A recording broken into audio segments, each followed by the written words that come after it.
Okay, y'all, this is unusual for me. It's currently 4 a.m. Of course, I'm still woke. Hear that?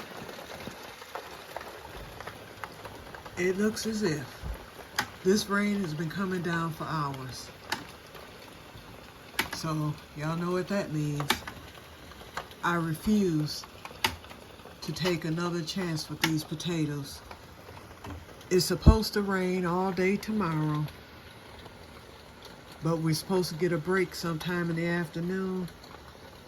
I think I'm gonna pull on today.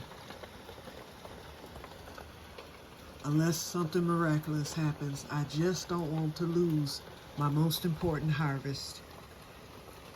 Goodbye.